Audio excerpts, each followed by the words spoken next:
5 a partir de una corriente líquida saturada con 35% molar de agua. Para ello se adquiriera un reboiler parcial adecuado y se dispone de un condensador total que puede eliminar 120.000 kilocalorías hora, nos dan el lambda, y permite retornar a la torre una corriente de reflujo saturada. Y tenemos dos ítems que se van a plantear por separado. El primero nos dice, si la concentración del producto de fondo no debe superar el 5% molar de A, calcular el número de etapas requerido y la ubicación del plato de alimentación y el agua de enfriamiento requerida. Y después un segundo ítem que nos plantea una cosa distinta, que es qué pasa si reemplazamos el reboiler de fondo por vapor vivo saturado. Tenemos la misma torre que ya tenemos construida y vamos a mantener constantes las condiciones de entrada de alimentación, de salida de destilado y el reflujo. Nos pregunta, con esta nueva condición, cuál es la concentración del producto de fondo. Obviamente no van a llegar a plantear todo, no es la idea. El segundo punto es un poco más engorroso. Sé que lo vieron el martes a la última parte de la clase, pero sí me interesa que intenten hacer el esquemita, vean qué datos tienen, planteen los balances que crean correspondientes e intenten de alguna manera determinar de qué manera podríamos resolver el ítem A. ¿Sí? ¿Les parece 10 minutos?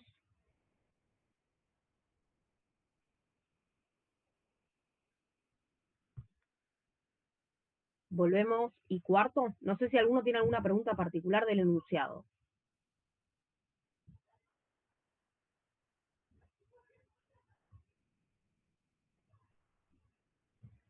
Bueno, volvemos y cuarto y lo charlamos todos juntos.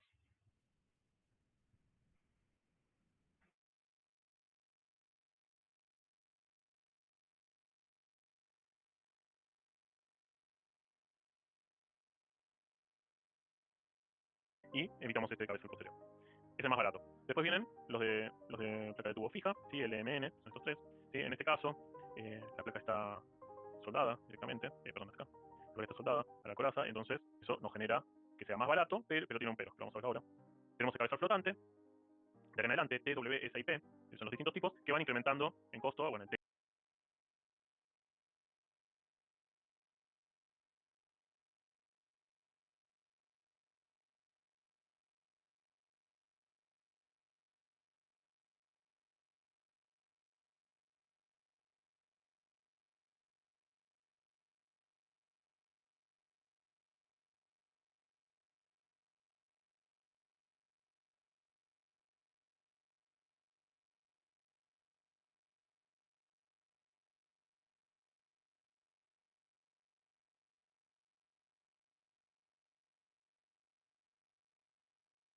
y W con un costo similar, D y el S y P tienen costos incrementales.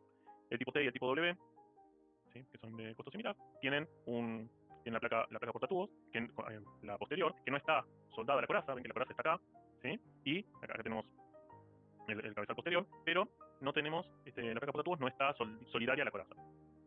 Y el retorno de fluido se hace con con este retorno que va abulonado, ¿sí? Con una junta por dentro a la placa portatubos posterior, ¿sí? Del otro lado tenemos la otra placa, ¿no? Tenemos una placa del otro lado, pero en este caso la placa estamos hablando de la placa que está sobre el retorno, sobre la placa de cabeza posterior. Bien, que tenemos acá abajo también, el arreglo es similar. Acá lo que tenemos es un anillo, ¿sí? Una junta, que nos está separando por un lado el fluido que va por coraza y del otro lado el fluido que va por tubos. Y este puede tener una salida directamente.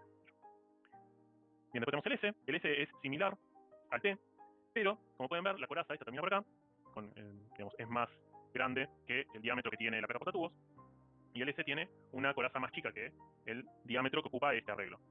Este arreglo lo podemos sacar tirando para allá, este no, tenemos que desarmar acá para poder. Vamos a volver a ver en unas terminaciones, estoy adelantando un poco, vamos a darles una idea. Entonces, la diferencia que tenemos, una de las principales diferencias es si tienen cabezal flotante o no. L, M y N no tienen cabezal flotante. El resto tiene cabezal flotante y los tubos en U también pueden dilatar libremente, ¿sí? No tenemos en sí un cabezal, pero los tubos no tienen ninguna restricción. ¿Y por qué es importante esto? Como estamos teniendo transferencia de calor y los fluidos están a distinta temperatura, la coraza y los tubos dilatan a distintas temperaturas. Por más que sean el mismo material, puede que la temperatura media de coraza, que tiene que ver con la temperatura del fluido de coraza,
Bueno, ¿estamos?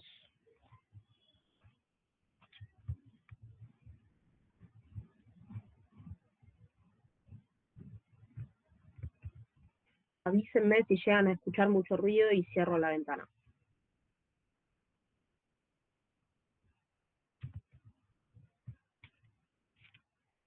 Bueno, arrancamos. Datos. Columna de destilación tiene esta forma. Esperen que voy a poner el puntero. Cosas distintas que tenemos respecto de lo que veníamos viendo hasta ahora. Vamos a tener una única alimentación. Y en principio tenemos una torre con un condensador en el tope y un reboiler en el fondo, que de alguna manera me van a generar una especie de alimentación a este equipo, ¿sí? Pero viéndolo como balance de masa global, tenemos una única alimentación y dos salidas, destilado y fondo.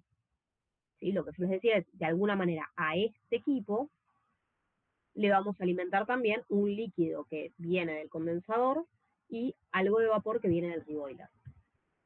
¿Ok? Bien, sabemos que vamos a separar A y B, o sea, tenemos una alimentación que es binaria, tiene A y B, y vamos a querer separar estos dos componentes. Y nos hablan de un alfa de 4, una volatilidad relativa de 4. ¿Qué significa esto? ¿Qué información nos da? ¿De qué estamos hablando cuando hablamos de volatilidad relativa?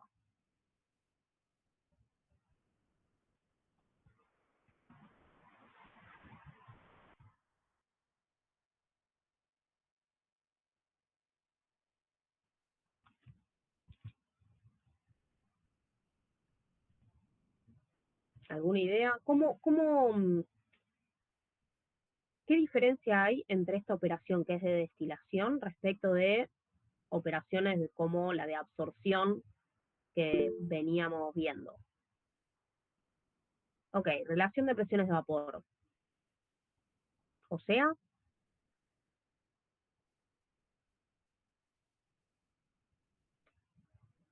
pensemos un cachito, digamos, ¿cómo hacíamos antes en una operación de absorción para separar lo que queríamos separar y cómo hacemos ahora?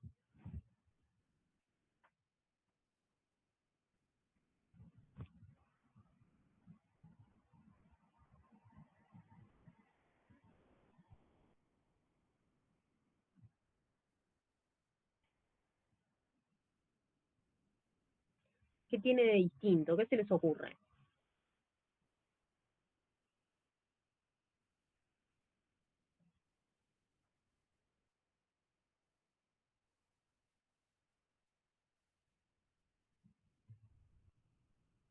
Bien, diferencia de volatilidad. Ok, sí, ¿qué significa? O sea, de nuevo, para entender un poco de qué estamos hablando. O sea, yo antes tenía una corriente con dos componentes en principio también y quería sacarle alguno, ¿sí? O concentrarlo en algún componente. ¿Y qué hacíamos? O sea, volvamos un cachito a absorción. ¿Qué hacíamos cuando teníamos esta corriente que yo le quería separar algo en una operación de absorción? ¿En qué nos basábamos?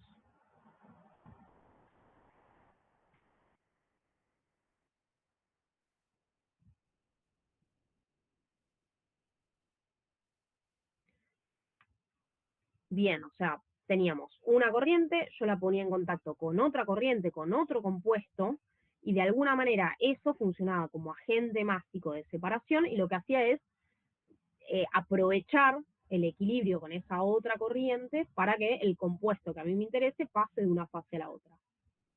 ¿Sí? Entonces teníamos de alguna manera una relación con el equilibrio poniéndolo en contacto con otra corriente que nada que ver. Acá, ¿qué hacemos? O sea, yo meto una alimentación, una única corriente, y las separamos. O sea, tengo un destilado concentrado en uno de los compuestos que traía la alimentación y un fondo concentrado en el otro compuesto que traía la alimentación. ¿Cuál es la magia de este tipo de operación? A diferencia de la absorción.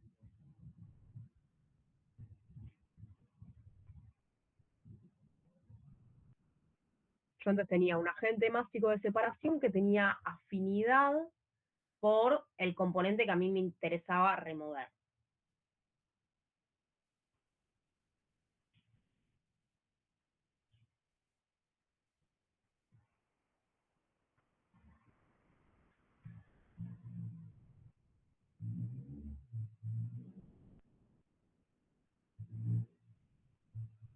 ¿Qué característica distintiva tiene la destilación?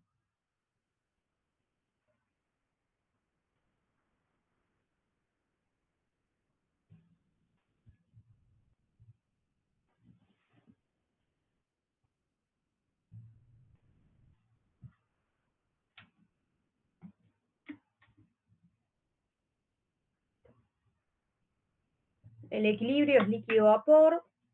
Ok, sí. Pero ¿en qué se basa?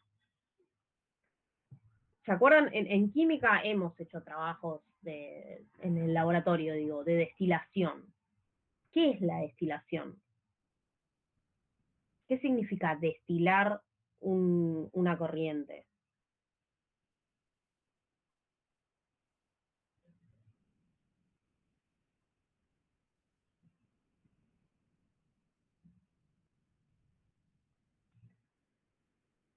Bien, pero ¿en base a qué? O sea, digo, ¿por qué quiero hacer esta aclaración y quiero que entiendan las diferencias? Nosotros antes también terminamos enriqueciendo una de las corrientes, ya sea porque le agregamos un componente o se lo estamos mandando a la otra fase, tenemos una diferencia de concentración y sigue siendo una operación de transferencia de masa.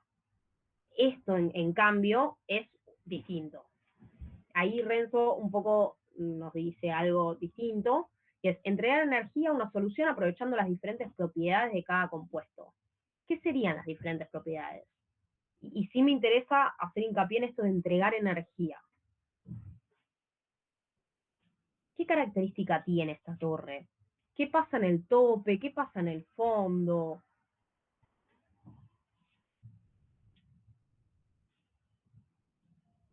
¿Qué pasa con la fuerza impulsora de la que venimos hablando siempre?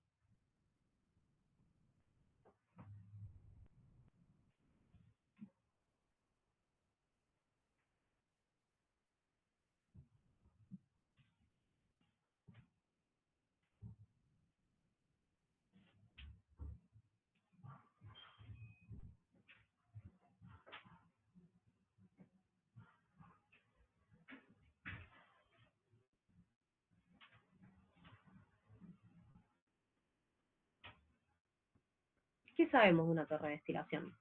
O sea, yo me quedo, digamos, para que ustedes respondan, piensen un poco y después avanzamos. Una vez que avancemos con las ecuaciones, eso sale.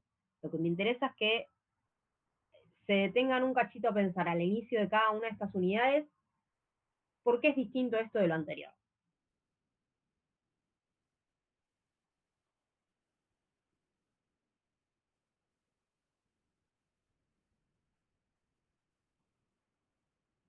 ¿Cómo logro que una corriente que yo meto, esta F que tenemos acá, con una cierta concentración, se separe en dos corrientes con distintas concentraciones?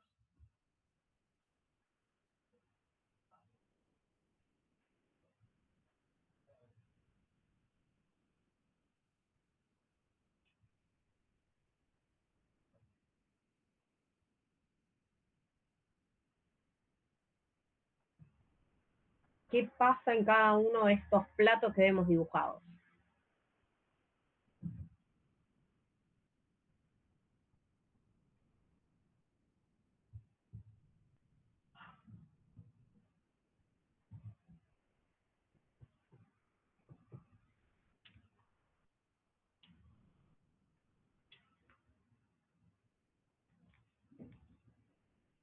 Vamos, ideas, así avanzamos. Después avanzamos todos juntos y avanzamos rápido.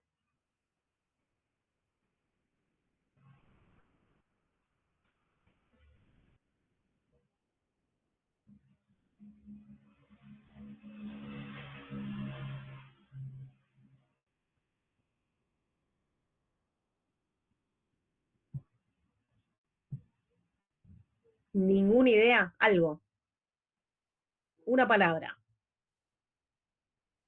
Entonces ya aparece el ahorcado.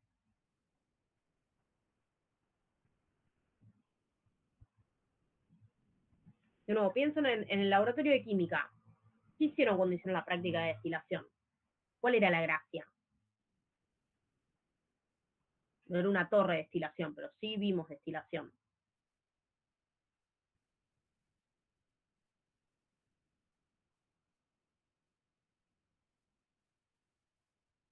Y en cada plato las corrientes que se ponen en contacto tienen composiciones diferentes y a la vez va cambiando la temperatura.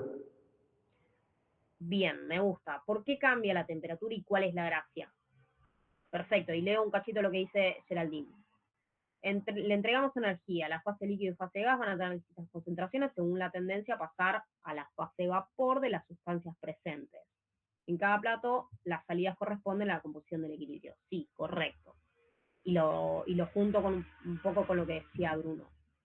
Acá, digamos, la gracia de este tipo de operaciones es, yo tengo una única corriente, le entrego energía en alguno u otro punto, ya sea en el condensador o en el reboiler, y lo que hago es generar un rango de temperaturas en el que voy a operar. Y dentro de ese rango, yo lo que tengo son distintos equilibrios a distintas temperaturas, ¿sí? Entonces, en función de esa fuerza impulsora que la vemos en realidad como el rango amplio de temperatura, en cada uno de esos platos yo voy a tener distintos equilibrios, ¿sí? Y a esas distintas temperaturas, y ahí sí lo tomamos con la volatilidad de la que estábamos hablando, alguna de los componentes va a tender más fácilmente a irse en la fase vapor y otro, el más pesado, va a tender a quedarse en la fase líquida. ¿Sí?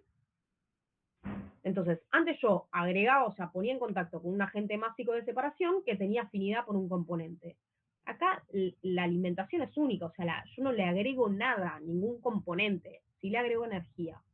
¿Sí? O sea, le entrego energía en el reboiler y quito energía en el condensador para generar ese salto térmico que me va a permitir tener distintos equilibrios en los cuales uno a uno yo voy a ir de alguna manera aprovechando que el componente más volátil se vaya más para el vapor y el componente más pesado se tienda a quedar en el líquido.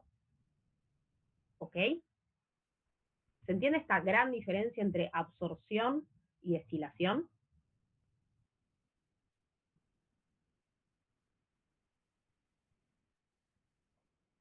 Yo antes veía los equilibrios. Bien, excelente. Siguiente pregunta entonces, y vuelvo en realidad a la pregunta inicial. ¿De qué me habla esta volatilidad relativa? ¿Qué estoy queriendo decir con esto? ¿O qué información me da respecto de este problema?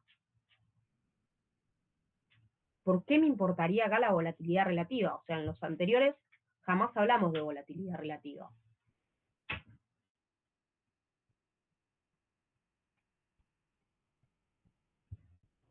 Te da una idea de cómo va a ser la relación entre las fracciones de cada compuesto en cada plato, ¿o no? Bien, sí.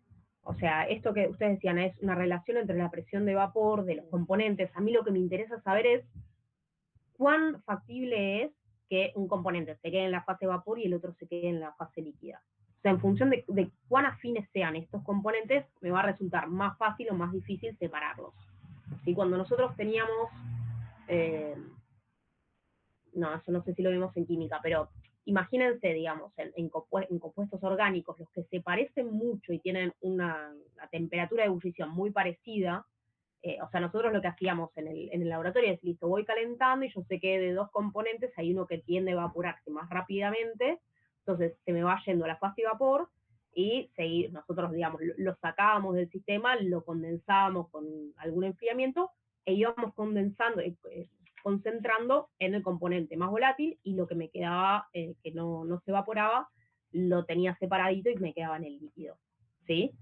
Acá, cuando nosotros tenemos dos componentes que se parecen mucho, que la temperatura de ebullición es muy parecida, obviamente me va a costar mucho más separarlos, ¿sí? Entonces, la volatilidad relativa me indica más o menos cuán factible o no, cuán fácil o difícil va a ser la destilación, ¿sí? Entonces, obviamente yo puedo cambiar, así como podíamos cambiar las condiciones para una absorción, acá nosotros también vamos a poder cambiar las condiciones un poco para una destilación. Entonces, así como en absorción nosotros sabíamos que podía favorecer o desfavorecer según yo aumentaba o disminuía la presión, la temperatura, etcétera, ¿cómo lo voy a pensar en destilación? O sea, si yo tengo una destilación que es complicada, si aumento la presión, ¿es mejor o es peor? si aumento temperatura, ¿es mejor o es peor? ¿Cómo lo pienso? ¿Cuáles son las variables que vamos a tener para trabajar en destilación?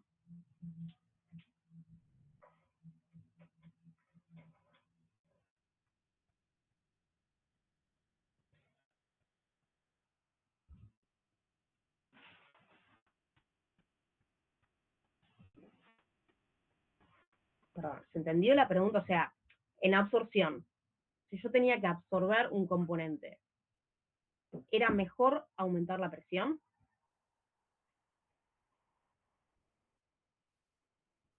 Si aumento la... Ok. Y en destilación, ¿cómo lo pienso?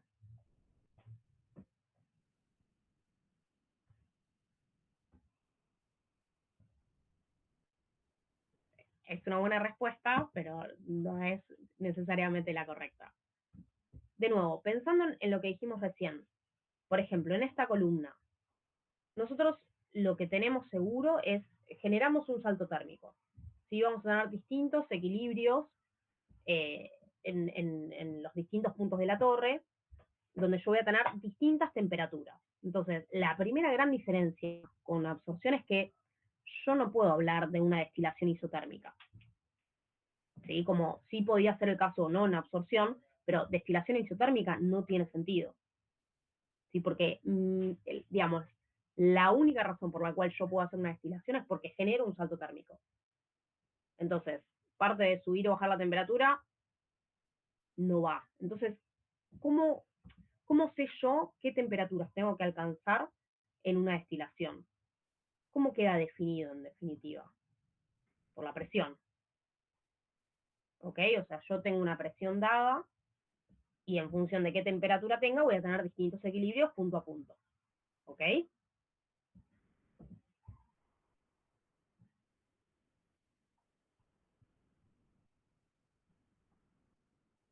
Una vez que pensamos esto, ok, la presión está dada. ¿Qué pasa si yo aumento la presión? ¿Favorezco o desfavorezco la destilación? ¿Favorezco o desfavorezco la separación de dos componentes?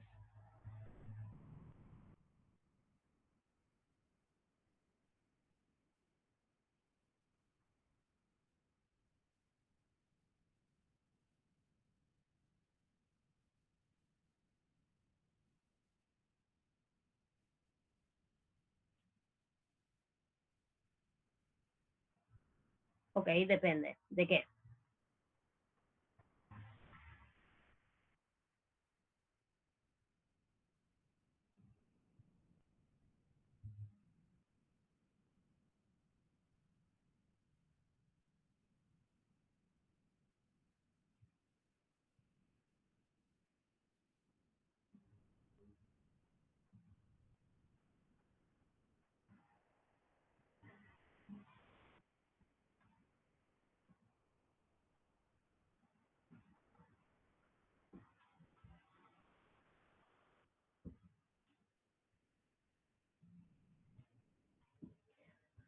¿Qué pasa si, o sea, yo tengo dos componentes en este caso, ¿no?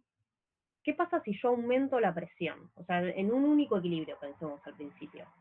Yo tengo esta corriente, puede ser bifásica o no, no importa, yo las pongo en unas ciertas condiciones, una presión y una temperatura, y se separa, en principio. ¿Sí? O sea, si las pongo en condiciones donde tengo un equilibrio líquido-vapor, se va a separar en dos corrientes, una líquida y una vapor. Mi pregunta es, ¿qué pasa si yo en esas mismas condiciones le aumento la presión? ¿Voy a lograr separar más o menos? Bien, Renzo. O sea, acá la característica que tenemos es, cuando yo aumento la presión, cualquier componente que tengamos va a tender a quedarse todo en fase líquido.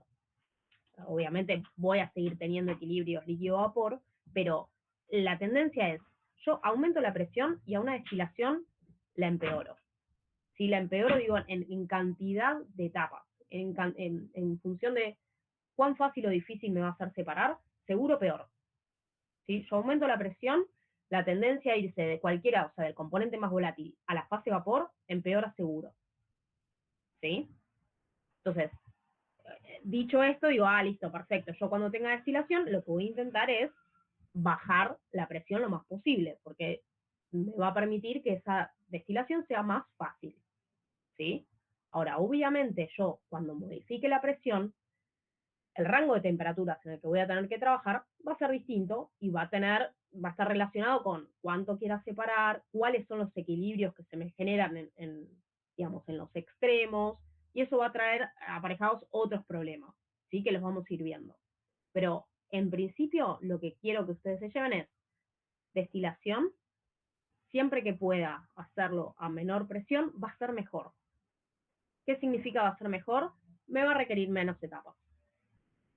¿Sí? Voy a favorecer esta separación natural de los compuestos, el más volátil va a tender a irse al vapor más fácilmente que si yo tengo más presión.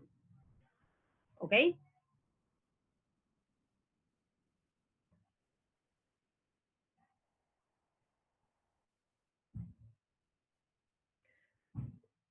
Darío, no. O sea, cuanto más presión tenga, más voy a hacer que se queden en el líquido.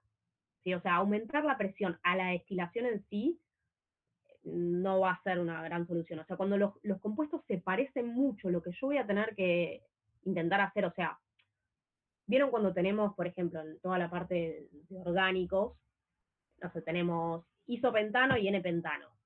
El punto de ebullición es prácticamente el mismo, ¿sí? Y nos va a pasar con un montón de compuestos similares. Ahora, ¿cómo hago yo? Dos opciones. O intento buscar alguna otra operación que me permita tener una afinidad mucho más cercana, no sé, al isobutano o al isobutano, el que sea, digamos, para poder separarlo, que probablemente no, porque los compuestos suelen ser muy parecidos, o en caso de destilación, la única que me queda es generar muchas etapas con temperaturas muy similares que me permitan ir separando de a poquito, de a poquito, de a poquito. Y de hecho tenemos trenes de destilación que lo que hacen es justamente, voy separando de a un componente. Cuando tengo los que son muy parecidos, las torres suelen ser muy altas. O sea, muy altas digo, muchas etapas. ¿Sí? Yo, obviamente, como ahí dice Renzo, siempre que, digamos, se me complique, yo voy bajando la presión. Ahora, normalmente cuando hablamos de bajas presiones o presiones de vacío, está muy relacionado también a con qué temperaturas tengo que trabajar. ¿Sí? Que lo vamos a ver un poquito más adelante. O sea, ¿qué pasa? Cuando yo tengo una corriente bifásica o lo que sea y le bajo la presión, probablemente yo después tenga que volver a aumentarle la presión para bombearlo a otro lado. Entonces, normalmente yo si tengo algo a presión, no la voy a querer perder. ¿Sí? Entonces, obviamente esto que les estoy diciendo va en contra de lo que dijimos recién de la destilación, pero obviamente siempre hay un balance. Ahora, muchas veces lo que terminamos haciendo es bajar la presión, no tanto por facilitar en sí la destilación, sino por lograr conseguir las temperaturas que yo necesito en los extremos. ¿Sí? O sea, voy a tener dos problemas grandes. ¿Cómo caliento el fondo? Que es una temperatura muy alta, voy a requerir un servicio con mayor temperatura. ¿Y cómo enfrío el tope? ¿Sí? En función de en dónde esté mi planta, si yo tengo agua disponible, qué tipo de agua de enfriamiento tengo, o sea, qué temperatura está. Si lo estoy haciendo con aeroenfriadores, bueno, qué temperatura tiene el aire del lugar en donde estoy. Todo eso me termina limitando la destilación. O sea, si yo no consigo condensar a la temperatura que necesito, no lo puedo hacer. Entonces ahí yo voy a modificar la presión. ¿Ok? Todo esto, fíjense que yo no arranqué el problema. Mi idea es empezar a tirarles ideas para que ustedes se hagan estas preguntas. Después la parte de resolver, ahora la vemos y es fácil. Pero van teniendo en cuenta, digamos, por dónde van a ir saltando los problemas y qué cosas tenemos que tener en cuenta para definir, nosotros, digamos, como ingenieros químicos, vamos a terminar definiendo en qué condiciones se dan estas operaciones. ¿Sí? O sea, nosotros vamos a tener que definir de alguna manera cuál es la presión de trabajo. Y eso va a depender, como decía recién, tengo que analizar qué temperatura necesito en el tope, tengo que analizar qué temperatura necesito en el fondo y si lo puedo hacer con los servicios que tengo. O, digamos, si es muy complicado y de pronto la torre se hace inmensa, tendré que pensar si no hay que poner otro tipo de operación para separar lo que quiero separar. ¿Ok? Perdón, una pregunta. Entonces, Dale. bajar la presión siempre favorece que el más volátil sea incluso más volátil que el otro. Siempre. Sí. Ok. O sea, bajar la presión siempre te tiene que implicar disminuir la cantidad de etapas de esta operación. ¿Ok? Va a tener otros problemas, vamos a pensar también qué pasa con la hidráulica, o sea, yo cuando bajo la presión, el caudal volumétrico del vapor es más grande. ¿Eso qué significa? Necesito una torre más grande, caños más grandes, ¿sí? Todo eso también lo vamos a tener en cuenta y es importante. Si yo no puedo andar subiendo y bajando la presión así tan fácilmente. ¿Ok? Perfecto, gracias. Bien. Bueno, vamos a avanzar un cachito, así arrancamos básicamente. Tenemos volatilidad relativa, nos dan el dato en realidad es el requerimiento del destilado, nos piden un cierto caudal y una cierta composición de uno de los componentes, que obviamente va a ser el más volátil o el menos volátil. O sea, el más volátil o el más pesado, que sale por el tope.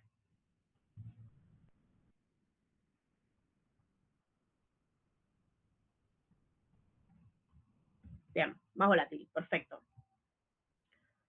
Nos dan las condiciones de alimentación, nos dicen que la alimentación es un líquido saturado y nos dan la composición global de este líquido. ¿Qué implica que sea líquido saturado?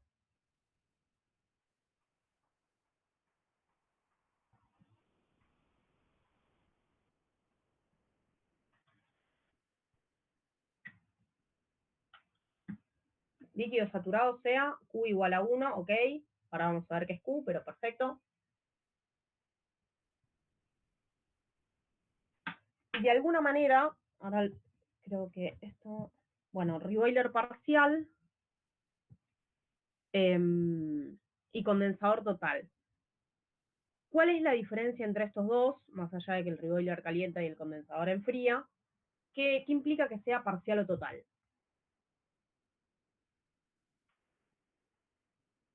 Bien, Renzo, perdón, recién leo la respuesta respecto del líquido saturado. Bien. Bien, si es parcial cuenta con una etapa más. ¿Sí? ¿Qué significa esto? ¿Por qué es una etapa más?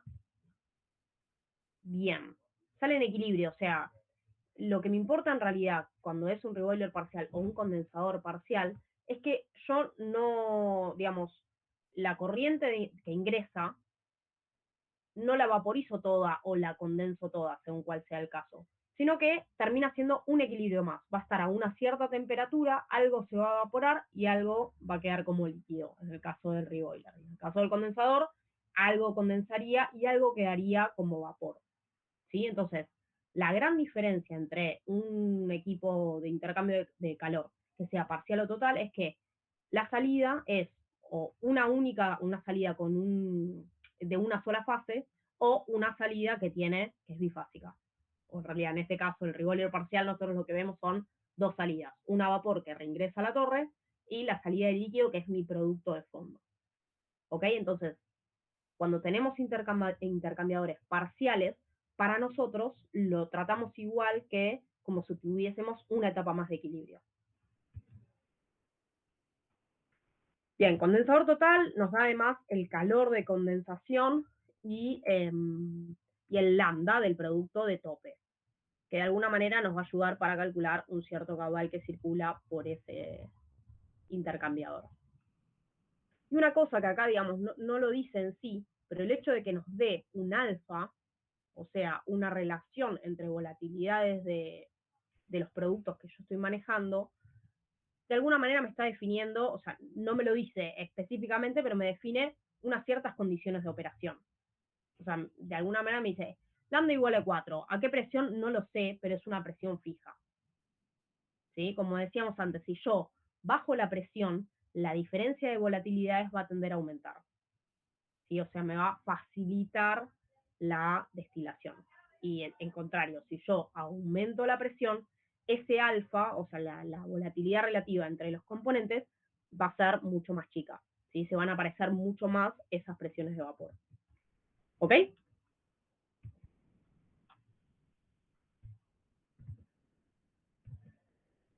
Bien, la primera parte del ejercicio, que en realidad es un ejercicio en sí mismo, nos pregunta, o nos pide calcular cantidad de etapas, plato de alimentación y cantidad de agua de enfriamiento para el condensador, si yo quiero obtener como producto de fondo una composición menor al 5% de A, o sea, del producto más volátil. ¿Sí? O sea, yo voy a tener una especificación en tope, digo, ok, del producto más volátil quiero que tenga tal composición, y esto de alguna manera me indica cuánto estoy dispuesto a perder por el fondo. ¿Sí? O sea, si este es mi producto de interés, idealmente yo quiero que salga 100% de A por el tope y 100% de B por el fondo. Eso obviamente no es posible, así que lo que hacemos es definir hasta cuánto estoy dispuesto a perder por la otra corriente. Entonces, volatilidad relativa, ya lo venimos hablando un poco, lo que veo es cómo se relacionan la composición de A en el vapor y en el líquido respecto de la composición del otro componente. Esto, de alguna manera, lo que nos permite es graficar, básicamente. Si yo voy a tener punto a punto, nosotros vamos a graficar normalmente la composición del producto más volátil. Esto me permite graficar ese equilibrio de alguna manera en el cual yo voy viendo cómo se distribuye cada uno de los componentes plato a plato.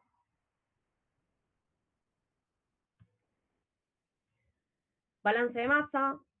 Acá yo voy a ir avanzando ahora que ya charlamos un poco. Si tienen alguna pregunta me avisan. Balance de masa global, como dijimos antes, yo tengo una única alimentación y dos salidas, ¿sí? Entra F, sale D y doble D. Y balance de masa parcial. ¿Qué pasa? Con la información que nosotros tenemos, nos faltan un montón de datos, ¿sí? O sea, tenemos la composición de la corriente de entrada, sabemos cuánto queremos que salga, y de alguna manera vamos a terminar definiendo algo con este nuevo criterio que nos dieron respecto de la concentración de fondo. Un poco de números, con esto sale básicamente el caudal de W y de F, y esto es el despeje. Miren que acá... Sí, el XW queda 0,5, sí, perfecto. Son dos ecuaciones, dos incógnitas, no hay mucha vuelta que darle. Ahora vamos con la recta Q, que es lo otro que hablamos, que en realidad es una definición nuestra de decir, ok, Q para nosotros va a estar definido como la cantidad de líquido que se genera en esta corriente de entrada respecto de la alimentación total. Entonces, este Q puede ser 1 si es líquido saturado, 0 si es vapor saturado, hasta acá no hay ninguna duda, y los dos que son un poco más raros son el líquido subenfriado, que es un Q mayor a 1, implicaría como si fuese, o sea, parece como que se genera masa, porque tengo un L mayor a la alimentación total. En realidad eso tiene que ver con que una vez que esto ingrese a la columna, de alguna manera, como está subenfriado, yo lo que voy a hacer, o sea, y esto se genera un equilibrio en cada uno, ese subenfriamiento lo voy a ver compensado con condensación de parte del vapor que está subiendo. O sea, esto genera, entre boiler en este caso, genera vapor, este vapor va subiendo plato a plato, y cuando se choca con una alimentación que está subenfriada, ese calor de subenfriamiento, digamos, permite que se condense parte del vapor que está subiendo, por lo cual, en ese momento yo lo que veo es, tengo todo el líquido que alimenté, más un líquido adicional que condensé del vapor que estaba subiendo. ¿Sí? Y de manera análoga pasa con el vapor sobrecalentado, que me va a vaporizar parte del líquido que viene bajando por la columna. ¿Esto está claro? ¿Se entiende la idea? Después vemos cómo lo calculamos, ¿no? Obviamente. Bien. Entonces, esto que decíamos recién, se genera, digamos, esta separación cuando ingresa a la columna, y lo pensamos de esta manera. Tengo este F que se separa en un vapor y un líquido. Y de esta misma, de este balance que nosotros, balance más en este caso parcial, que mostramos en este flash isotérmico, metemos este Q que acabamos de definir. Y esto es lo que nos permite graficar esta recta Q, que nos va a servir para resolver, básicamente.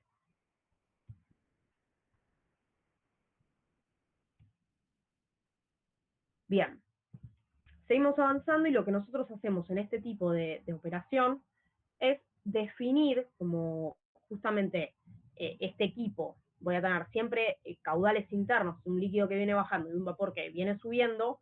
Lo único que impacta a esos caudales en toda la columna es la alimentación. Entonces lo que vamos a hacer es separar la columna cada vez que tengamos una alimentación, una extracción en realidad. ¿Sí? Entonces en este caso que tenemos una única alimentación, vamos a tener unos ciertos caudales trabajando en la parte por encima de la alimentación y otros ciertos caudales trabajando en la parte por debajo de la alimentación, obviamente afectado por qué estemos alimentando, en qué condiciones, o sea, cuál sea el Q que alimentemos, etc. Entonces, en la parte superior o zona de enriquecimiento, lo que hacemos es plantear, de nuevo, balance de masa, no hay mucha magia por acá. Y lo que sí nos importa, y es parte de las suposiciones con las que vamos a trabajar para destilación, es decir que okay, la entalpía de vaporización de todas estas mezclas no va a variar demasiado a lo largo de toda la columna. ¿Sí? Entonces, de alguna manera, lo que nosotros, y además, como esto no varía, lo que nos pasa es que todo lo que pasa de una fase a la otra, de líquido a vapor, va a ser igual que lo que pasa de vapor a líquido. O sea, yo plato a plato lo que vamos a decir es que no van a variar los caudales totales de lo que está circulando. ¿Sí? Si tanta cantidad de A pasa de la fase líquido a la vapor porque es el componente más volátil, tenemos una misma cantidad de B que pasa de la fase vapor a la fase líquida más pesada. ¿Ok? ¿Para qué nos sirve esto? Justamente para, una vez que yo separé en estas ciertas como etapas de la torre en función de las alimentaciones o extracciones que tenga, yo lo que puedo decir es que los caudales molares dentro de la columna, la relación líquido-vapor dentro de la columna, en todas esas partes, se mantiene constante. ¿Sí? Ya se imaginarán, y ya lo vieron en realidad, que esto nos permite mantener pendientes cuando hagamos los gráficos de composiciones. Otra cosa que vamos a definir y que no hablamos hasta ahora es el reflujo. Y esto tiene que ver con cuál es la cantidad de líquido que yo termino metiendo por el tope. ¿Sí? O sea, si bien como balance de masa total yo solo tengo una alimentación, a la torre en sí le tengo que meter algo por el tope, porque si no, no hay ningún líquido bajando hasta que yo no alimento, si es que la alimentación tiene algo de líquido. Entonces, yo lo que defino en realidad es, de todo este vapor que llega al tope, yo lo condenso, cuánto vuelvo a meter respecto del destilado que me llevo. ¿Sí? O sea, tengo este L0 sobre el caudal total de salida. ¿Sí? Y a eso le llamo reflujo externo. Así que no es más que una relación de caudales. ¿Ok? ¿Y esto por qué lo hago? Porque de alguna manera nosotros vamos a terminar, o sea, ahora no lo vamos a ver, pero operativamente a mí me resulta muy fácil manejar relación de caudales. ¿Sí? O sea, yo no voy a estar midiendo composiciones y demás, puedo medir fácilmente cuánto caudal estoy sacando y cuánto caudal estoy metiendo, y con una válvula yo regulo esa relación. ¿Sí?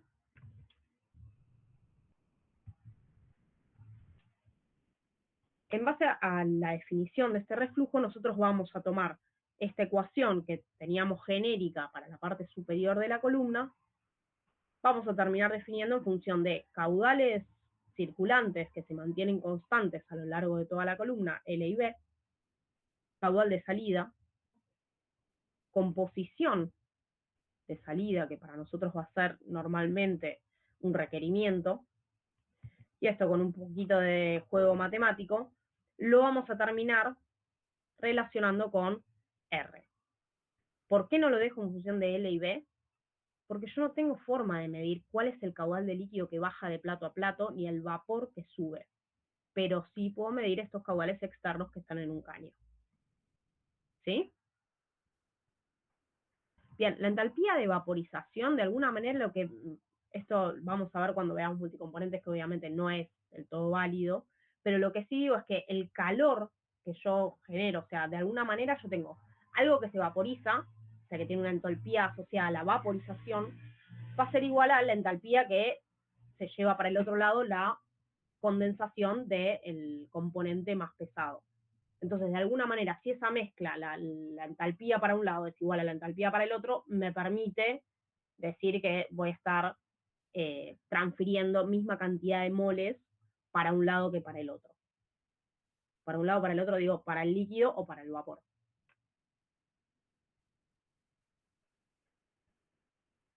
Bien.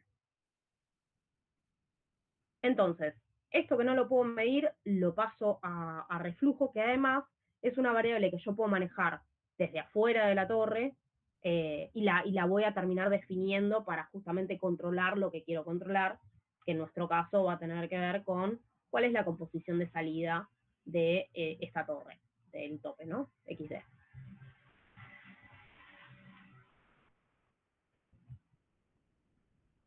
Análisis análogo para la parte inferior, balance de masa genérico, esto, nada, numeritos, pero ya lo vieron. Y acá, en realidad, sí, digamos, nos quedan estas relación con L raya y B raya, que para nosotros va a ser el L y B de la parte inferior de la columna, W, que es algo que sí puedo medir, y lo demás no. ¿Ok? Pero vamos a trabajar con esto, ¿por qué? Porque las definiciones más grandes las tenemos en la recta de operación superior, y la recta de operación inferior, por más que no conozcamos estos caudales, la vamos a terminar, digamos, va a quedar determinada por las otras ecuaciones que estuvimos trabajando. Entonces, recapitulamos. Recta de operación superior, en función de reflujo externo, y R son, y X son los que van variando, obviamente, plato a plato en la parte superior, y XD, que va a estar para nosotros un pedido externo.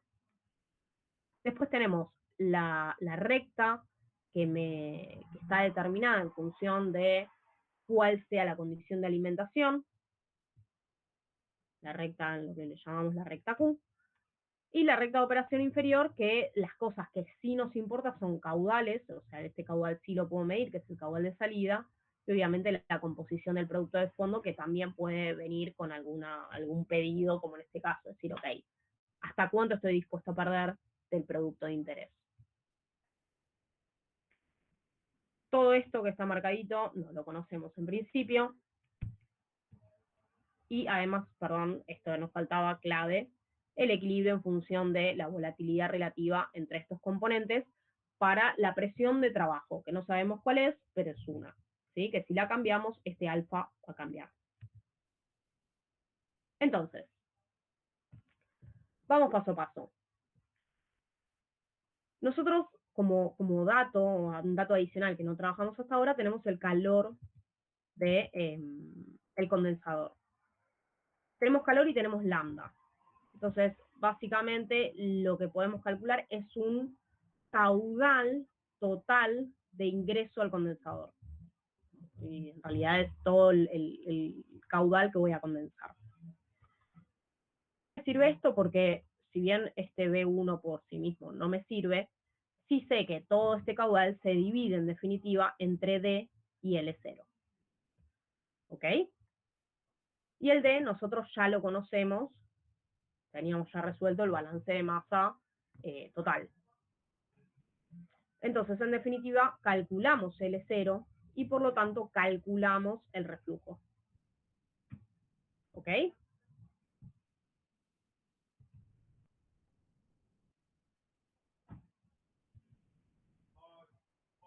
¿Qué cosas podemos calcular hasta ahora? si de pronto saltamos un gráfico mágico, vamos a ver qué es esto. Este gráfico es IA en función de XA. Tenemos el I igual a X, que nos va a servir solo para facilitar el gráfico. Graficamos la recta Q, que era esta, en la cual tenemos todos los datos. O sea, conocemos Q, conocemos ZF, por lo tanto, para los X que nos importan, que en realidad me interesa sobre todo el punto de alimentación, podemos ir calculando, en realidad en esto como es líquido saturado, sabemos que esta es la forma que queda determinada, y si no tendremos la pendiente asociada en función del Q. En definitiva, la graficamos. Otra cosa que nos importa es el equilibrio. Eso también, como conocemos el alfa, podemos ir planteando para los distintos X, calculamos el Y y graficamos. Y con el R que acabamos de calcular, podemos graficar la recta de operación superior, que es la naranja. ¿Sí? Cosas importantes que solemos usar, la ordenada al origen, que es XD sobre R más 1. Esto nos sirve rápidamente cuando cambiemos el R, sobre todo, ver cómo se modifica esta recta. Y lo que yo les decía antes es, ok, la recta de operación inferior de alguna manera va a quedar determinada. O sea, yo no voy a estar midiendo caudales acá para poder graficarlo, sino que nosotros lo que vamos a decir es, como una de nuestras suposiciones más fuertes es que nosotros estamos alimentando en el punto óptimo, vamos a decir que justo cuando yo alimento, estoy en un punto, o sea, venía con una cierta operación en la cual justo cuando alimento estoy en el punto clave del equilibrio. O sea, estoy con un líquido que bajó del plato anterior con la misma composición, en este caso, del líquido que estoy metiendo. ¿Sí? Y eso, como lo vemos en gráficos, intersección entre recta de operación superior y la recta Q. ¿Sí? Entonces, y voy a decir que inmediatamente después tengo mi recta de operación inferior. Entonces, este va a ser un punto también de la recta de operación inferior. ¿Ok? Y lo otro que tenemos es, en este caso, conocemos el XW porque era parte del dato, y con XW, o sea, si yo digo en mi recta de operación inferior, en lugar de, o sea, lo calculo para XW, que es este que estoy poniendo acá, básicamente me dice que el I es igual al XW, o sea que este punto está en la recta I igual a X. Perdón, voy a volver un cachito para ver la ecuación esta de acá. Lo que yo digo es, yo puedo graficar la recta de operación inferior para el X que yo quiera. Lo que hicimos recién en el punto que estábamos viendo es, ok, y si yo me fijo qué le pasa a esta operación justo cuando tengo XW, o sea, en mi punto de salida, y hago esa ecuación, matemáticamente me queda que el I es igual al XW. Y ahí vuelvo a donde estábamos. ¿Sí? O sea, L' menos W no es nada más que B'. O sea, venimos acá al reboiler, es balance de masa en el reboiler. Yo tengo todo el líquido que entró al reboiler.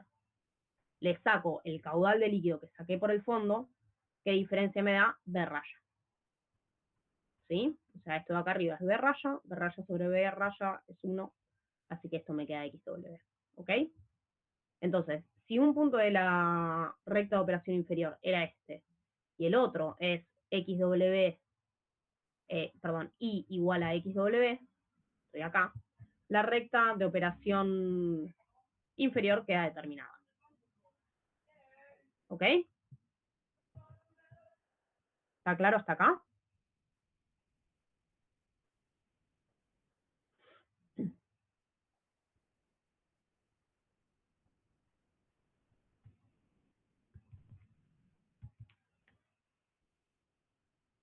Bien. Entonces, esto nos pedía contar etapas. Hasta ahora vinimos avanzando. Acá vamos a volver a utilizar el método de McKay-Thiel, partiendo desde donde queramos, ya sea de tope o de fondo. Y vamos contando. como siempre, de la recta de operación al equilibrio y del equilibrio a la recta de operación. ¿Cuál es la recta de operación? Acá tenemos un montón de rectas. Vamos a decir que es válida la recta de operación superior hasta la alimentación y después me quedo con la recta de operación inferior. ¿Sí? Entonces vengo contando hasta la naranja y cuando me paso de la alimentación me voy hasta la violeta. ¿Ok? Y como siempre, ¿no? Yo cuento, si se me pasan, obviamente siempre pido una etapa más. Entonces contamos si tenemos 7 etapas. Pero nos piden cantidad, o sea, nos preguntan número de etapas, nos preguntan cuál es el plato de alimentación, y yo les pregunto además cuál es la cantidad de platos que tiene la torre, para aprovechar y hacer la diferencia, o pensar un segundo por qué podría cambiar número de etapas con número de platos. Lo hablamos un poquito al principio.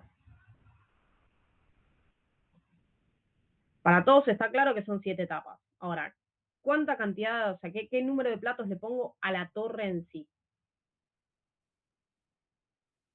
¿O de qué depende la cantidad de platos que tenga esta torre?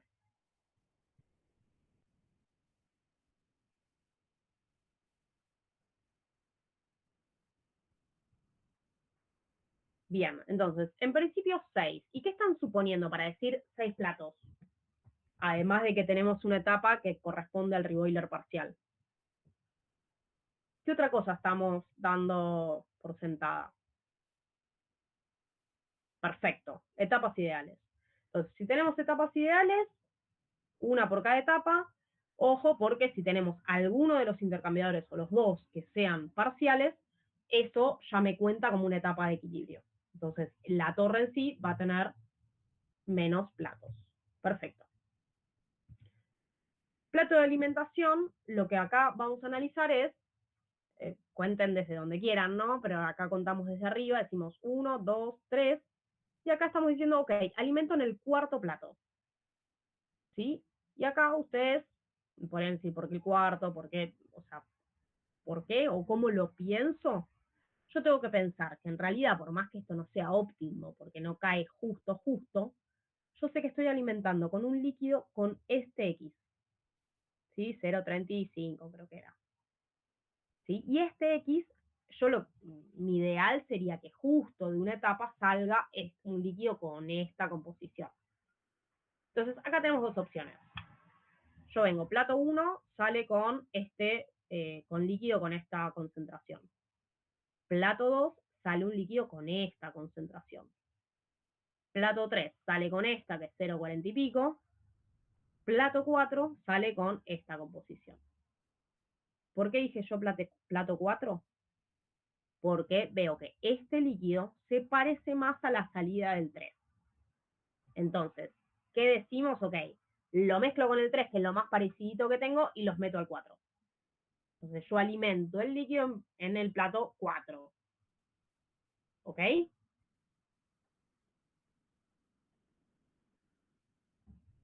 Si estuviese mucho más cercano, o sea, si la recta de alimentación me quedara mucho más cercana a la salida del plato 4, yo podría decir alimento directamente en el 5.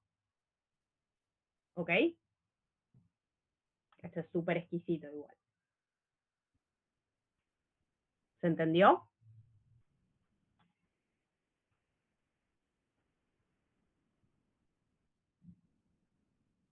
Bien. Bien, entonces, etapa. Plato de alimentación, ya está. Agua de enfriamiento. Agua de enfriamiento, ¿qué pensamos? O sea, yo ya sé cuál es el calor que tiene que quitar el condensador.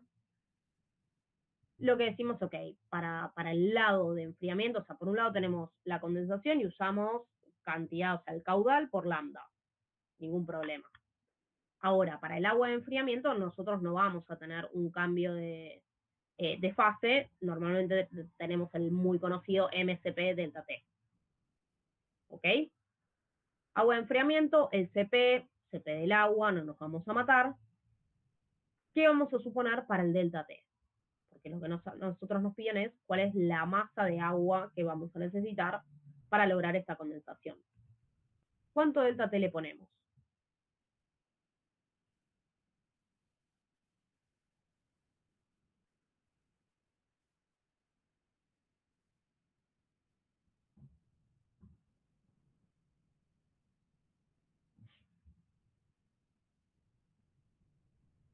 No sé si esto hablaron algo con Verge en las clases.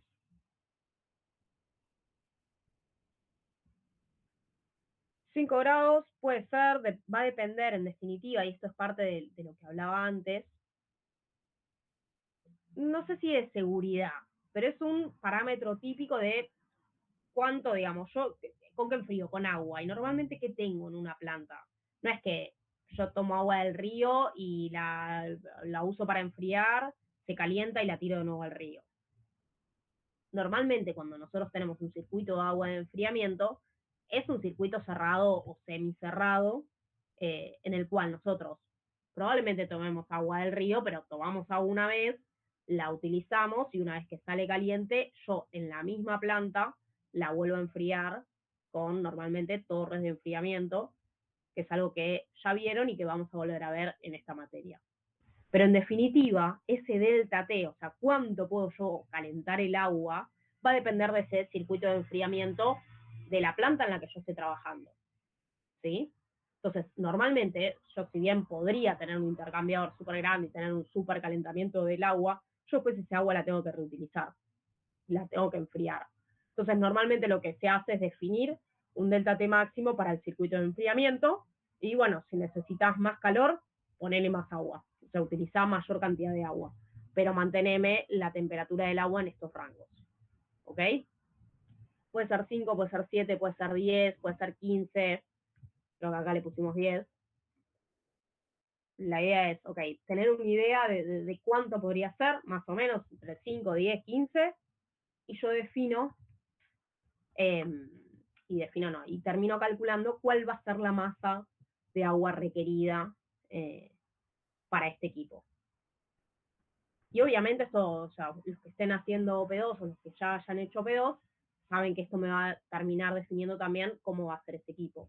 En base a todos estos cálculos yo voy a terminar definiendo el intercambiador en sí, si yo tengo que diseñar ese intercambiador de calor.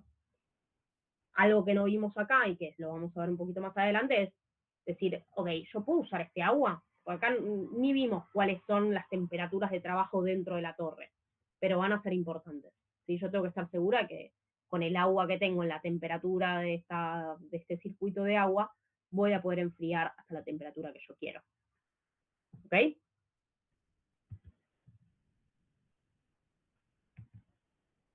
Bien. Ahora vamos a ver rápido qué pasa en este caso, en el cual decimos, ok, en lugar de poner un reboiler, yo voy a poner vapor vivo saturado. Voy a tener la misma torre, ahora vamos a ver qué significa, y lo que queremos ver es, bueno, qué impacto tiene.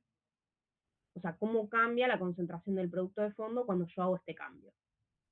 Entonces, primera pregunta, ¿qué es vapor vivo saturado?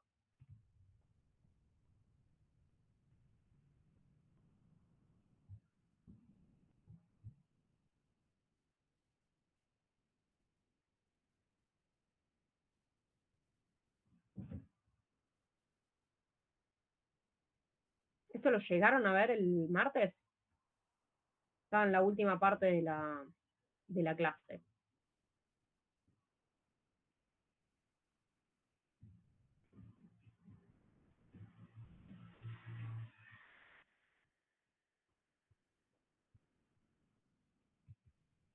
¿Qué es vapor vivo y qué me cambia respecto de lo que ya teníamos hasta ahora?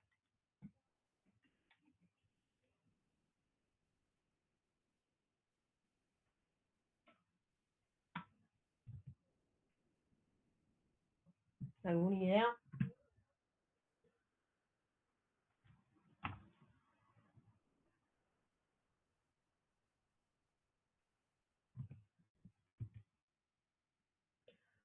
Le sumo el dibujito.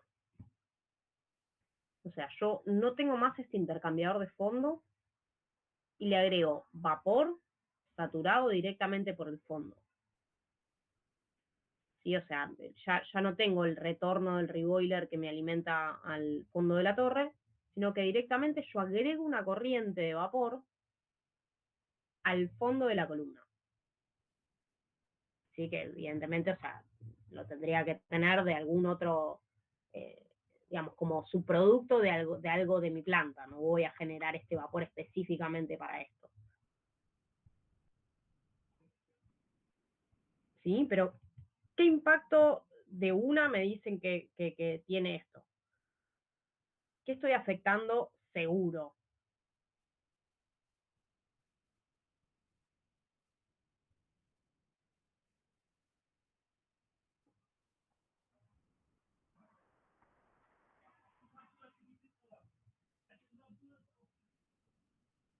Bien, balance de masa global. O sea, yo tenía una única alimentación, salía D y salía W. Y ahora estoy agregando una nueva corriente. O sea, ya de por sí voy a cambiar el balance de masa global. ¿Sí? Lo que tengo que lograr en definitiva es que este vapor vivo, saturado, lo que sea, me termine generando algo análogo a lo que me generaba el reboiler. O sea, esto no deja de ser un ingreso de energía a la torre, por ponerlo de alguna manera. ¿Sí? Yo voy a tener que seguir generando un cierto rango de temperaturas a lo largo de la columna para seguir obteniendo la pureza que yo quiero en el tope. ¿Sí? Que es lo que yo mantengo fijo. Yo no quiero que esto se modifique, o sea, las condiciones de destilado. En principio mantengo el mismo reflujo, o sea, lo mismo que yo estoy devolviendo a la torre, y quiero ver qué impacto tiene en el fondo. ¿Ok? Entonces, con estas condiciones que acabamos de decir, yo lo que voy a decir es que toda la parte superior y la alimentación, por supuesto, se mantienen igual que antes. ¿Sí? Las ecuaciones seguro que no cambian, pero la recta no cambia. ¿Por qué? Porque yo no cambio el reflujo y porque no estoy queriendo cambiar la condición de destilado. Sí, es algo que yo estoy imponiendo. Y la alimentación sigue siendo la misma. Entonces, obviamente lo que va a cambiar es la zona de agotamiento, que ya de por sí tiene otro balance. ¿Ok? Esto es balance de masa, balance total y parcial.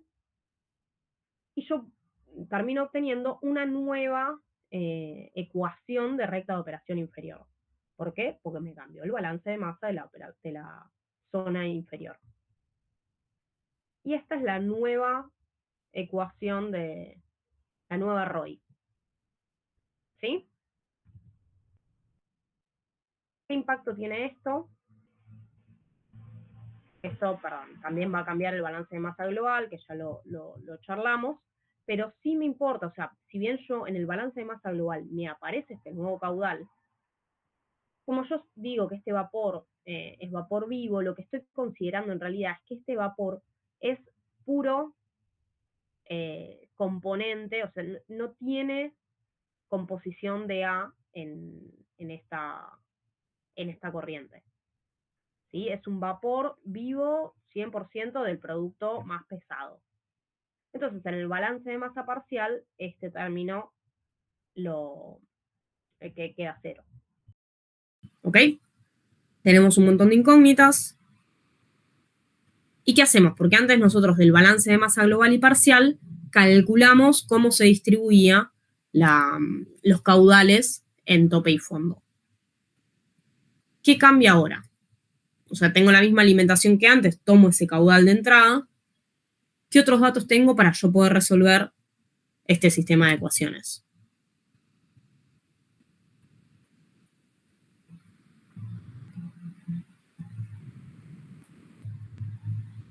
¿Qué información adicional nos da? Información. O sí, el ítem. ¿Qué nos dice? Además de mantener el reflujo operativo y la condición de destilado.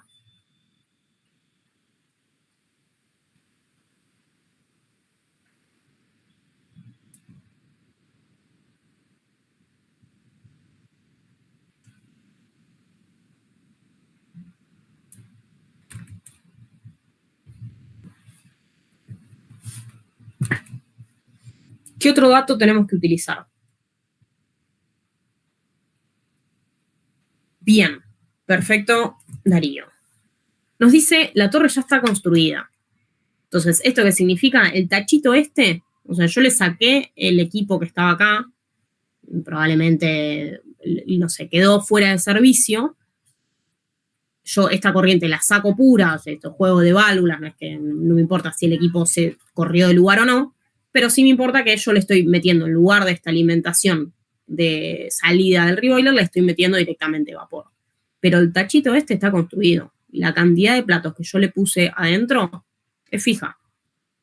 Con lo cual, yo de alguna manera tengo que cerrar este sistema de ecuaciones sabiendo que este equipo tiene 6 etapas. ¿Ok? Entonces, vamos con esa información. Esto obviamente va a ser iterativo. Lo leemos y ahora lo vemos gráficamente. Yo en definitiva defino una composición de salida XW. Voy a dibujar la ROS. En realidad la ROS es la misma que antes. Voy a dibujar, sí, la nueva ROI con este XW que estoy definiendo. Y voy a contar etapas. Y perdón, esta ROI la puedo dibujar porque voy a seguir diciendo que está en el plato óptimo. Sí, en medio de una trampilla, pero lo vamos a utilizar así. Contamos esta cantidad de etapas. Si obtengo 6 etapas, perfecto. Si no, vuelvo a suponer otro XW, me fijo cómo queda la ROI y cuento etapas. ¿Ok?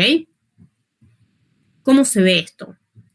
Yo ahora voy a contar etapas hasta el fondo, porque yo termino, o sea, mi punto de salida, mi fin de recta de operación es con el I igual a 0.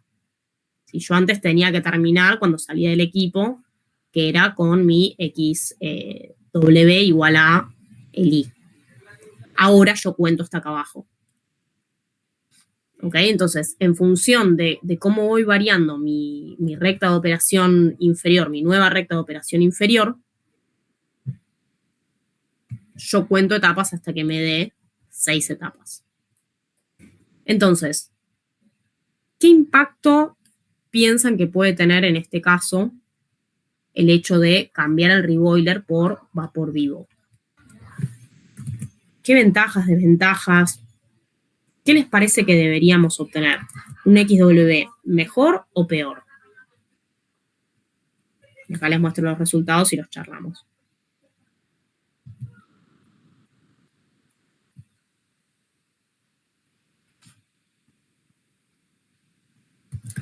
O sea, de forma positiva yo podría decir que aprovecho más la recta de operación inferior porque yo llego como hasta más abajo en mi equipo. Pero ¿qué pasa con esta operación en función o en comparación con la que teníamos antes que tenía un reboiler?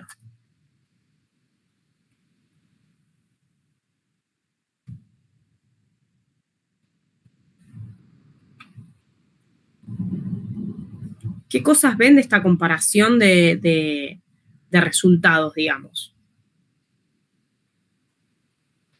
Muy bien, Darío. En principio, lo primero que deberíamos pensar es, le estoy sacando una etapa de equilibrio.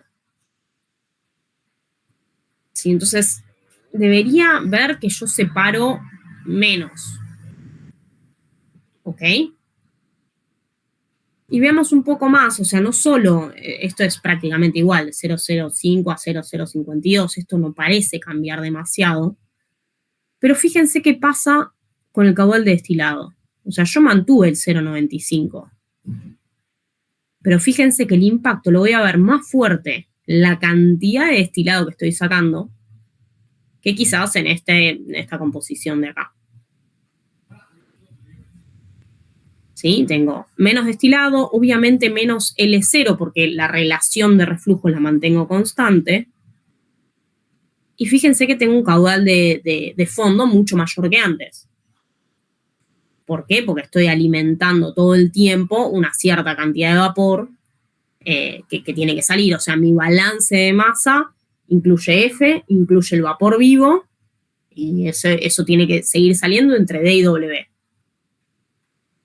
¿Sí? Entonces, si yo lo pienso como cantidad de moles de A que yo recuperé por el tope, ahí veo que el impacto es muchísimo más grande que quizás lo que puedo apreciar con el XW a secas. Y también puedo hacer el mismo análisis pensando en cuánto A estoy perdiendo en el fondo. ¿Sí? O sea, el 200 por 0,05 es muchísimo más chico que el 469 por el 0,052. ¿Qué beneficios tiene esto? Si yo lo diseño de entrada, lo puedo hacer un poco mejor. Si esta corriente, la corriente de vapor vivo, la estuviese tirando porque no la tengo donde usar y prefiero usarla acá, porque me estoy ahorrando de alguna manera el calor que yo le entregaba al reboiler. Ese calor que yo le entrego normalmente me cuesta. O sea, yo tengo un sistema de vapor, un sistema de hot oil, resistencias eléctricas, lo que sea, pero yo estoy entregando energía. Si eso yo lo puedo usar con una energía que si no la tiraría, bueno, lo puedo hacer bien y lo puedo analizar y va a ser mejor. ¿Qué otras cosas? Voy a tener un fondo mucho más cargado que antes. En cuanto a caudales, o sea, esta cañería que antes circulaban, la de salida de fondo, la cañería en la que circulaban 200, ahora tiene que circular 469. Imagínense que no es tan fácil cambiar, o sea, tengo que estar preparado si quiero cambiar de una operación a la otra, si fuese por un tema de mantenimiento o algo esporádico, yo tengo que saber que esta condición puede suceder. ¿Ok? Y acá no se me ocurre por ahora nada más. ¿Alguna pregunta? ¿Se entiende la diferencia? ¿Se entiende cómo lo calculamos?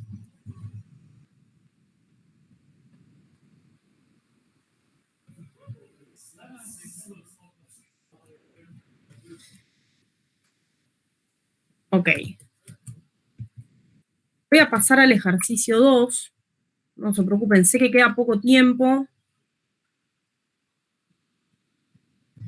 Pero ya vimos casi todo, así que lo vamos a charlar un poquito y después, obviamente, después lo resuelven tranquilos ustedes. Pero me interesa que lo podamos pensar.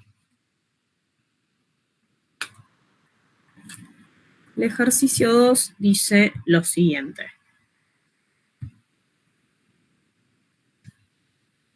Una mezcla que contiene 50% de N-pentano y 50% de N-hexano a una temperatura de 270 Kelvin se va a separar por destilación continua. El producto de la parte superior debe contener el 95% del N-pentano de la alimentación y el producto de fondo se espera que contenga el 97% del N-hexano de la alimentación. Esto ya nos está diciendo, más allá de que algo de orgánica seguro se acuerdan, esto igual ya nos está diciendo cuál es el producto más liviano y cuál va a ser más pesado. ¿Sí? Me pide una recuperación tanto para el más liviano como tanto para el más pesado. Nos dice en este caso que la columna va a operar a una presión de 13,3 kilopascales absolutos, empleando condensador y reboiler totales. Nos piden mínimo número de etapas, relación de reflujo mínimo. Después nos dice, ok, una vez que calculaste esto, yo ahora quiero un reflujo igual a 1,5 del R mínimo. Y obviamente cuáles van a ser la cantidad de etapas de cada una de las zonas. Calcular carga térmica y después vamos a cambiar la presión.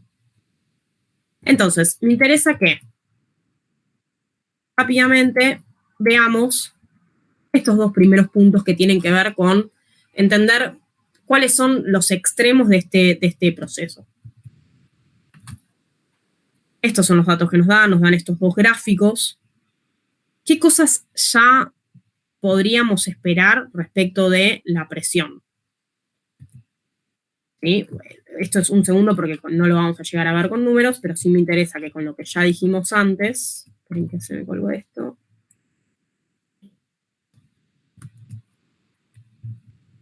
Cuando nosotros trabajemos con 53 kilopascales de presión en lugar de 13, ¿qué vamos a esperar que suceda? ¿Va a ser mejor o va a ser peor?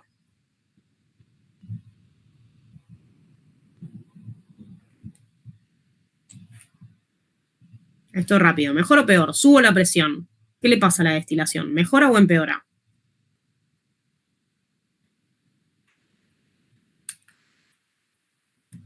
Ok.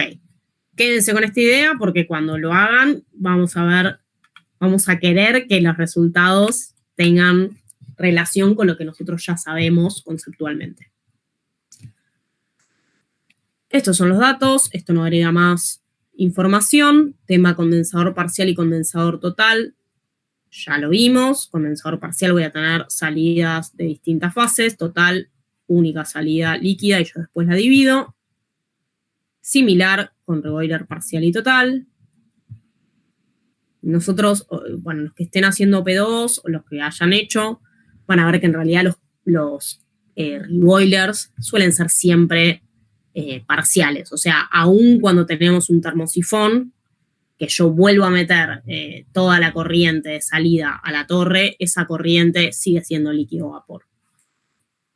Cuando tenemos las marmitas, yo solo retorno el vapor, pero bueno, sigo teniendo un condensador parcial.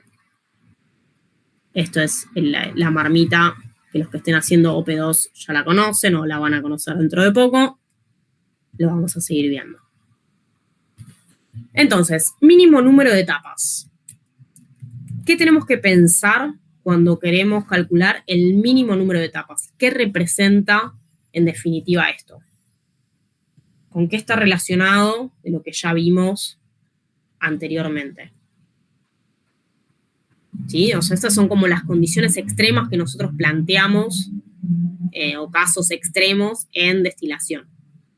Bueno, análogo a lo que nosotros hacíamos en absorción, que era calcular la cantidad de caudal mínimo del agente másico de separación, acá tenemos dos cosas. Número de etapas mínimas o reflujo mínimo. ¿Cuáles son esos dos casos?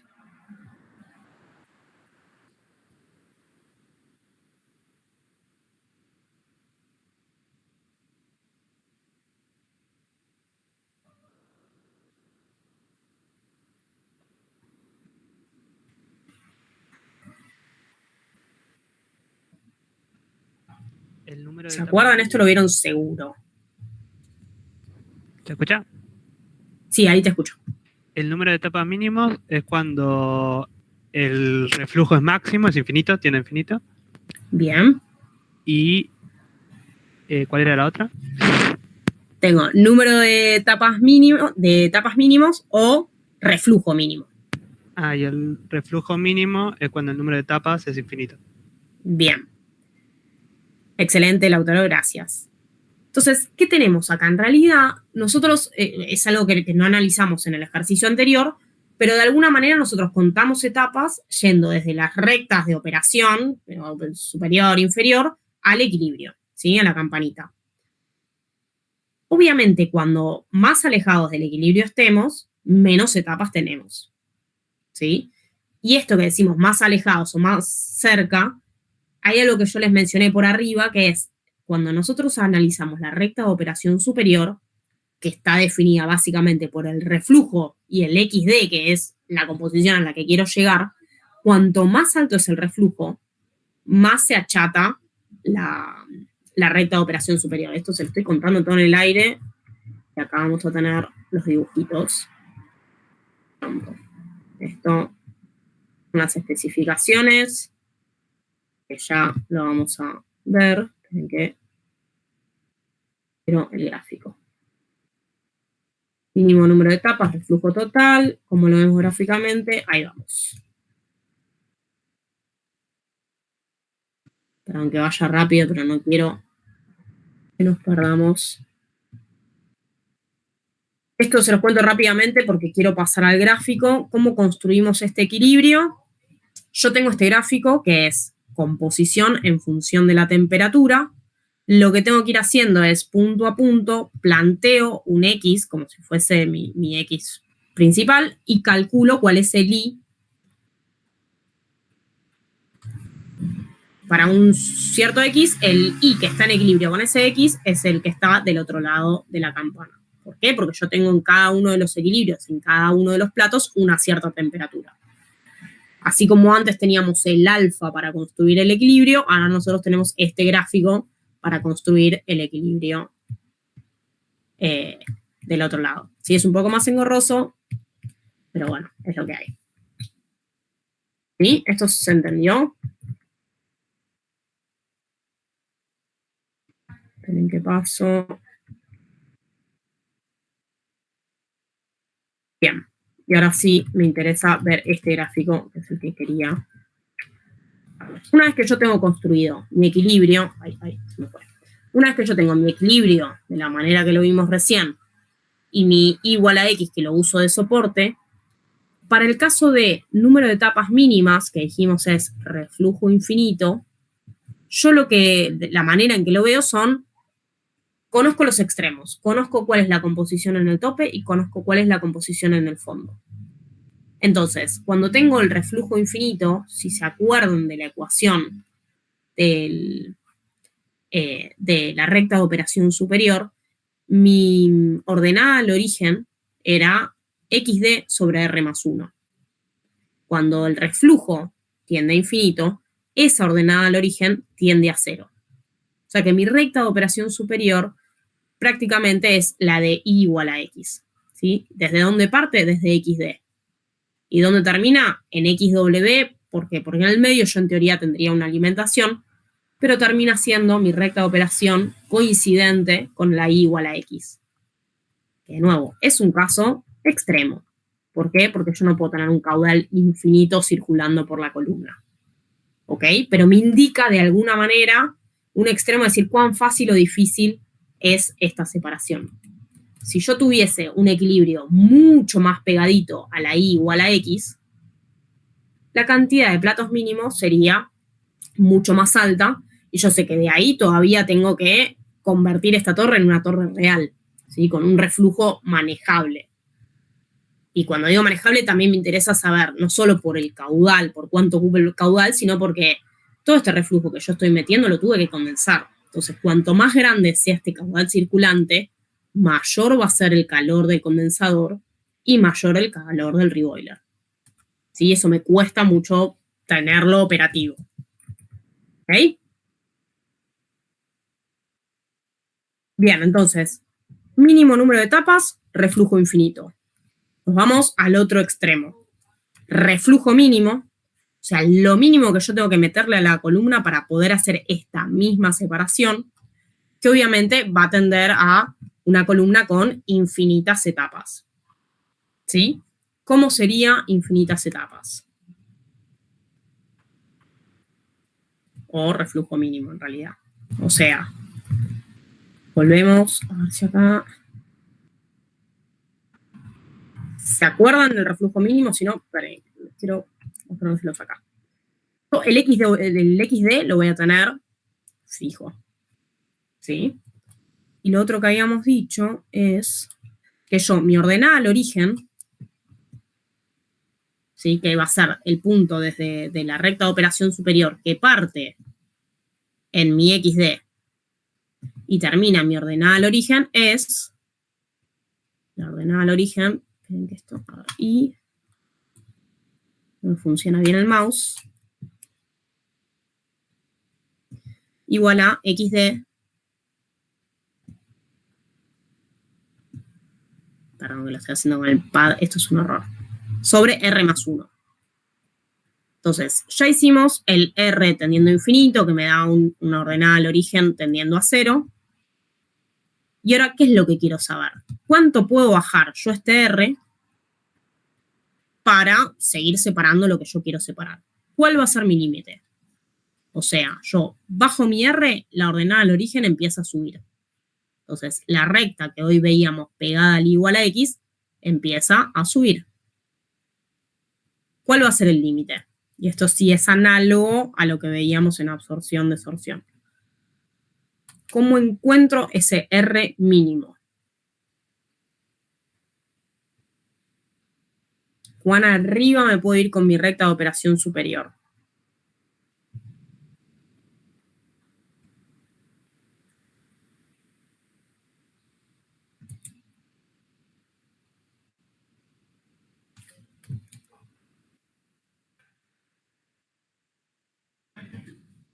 ¿Ideas?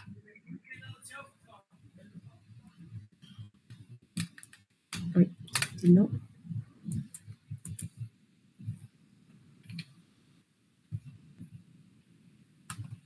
¿Alguno o alguna?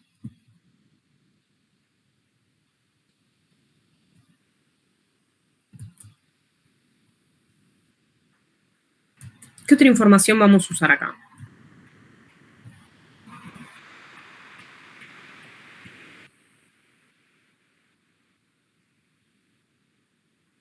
Bien, excelente. Mi recta de operación superior es válida hasta que yo encuentro ese punto que coincide con la alimentación o con el líquido de la alimentación.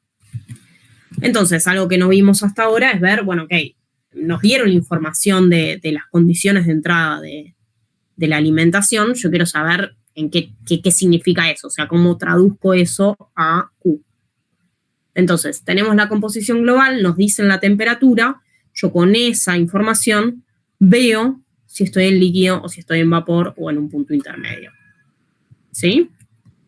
Entonces, en este caso, como coincide justo con la parte inferior de la burbuja, es líquido saturado. ¿Ok?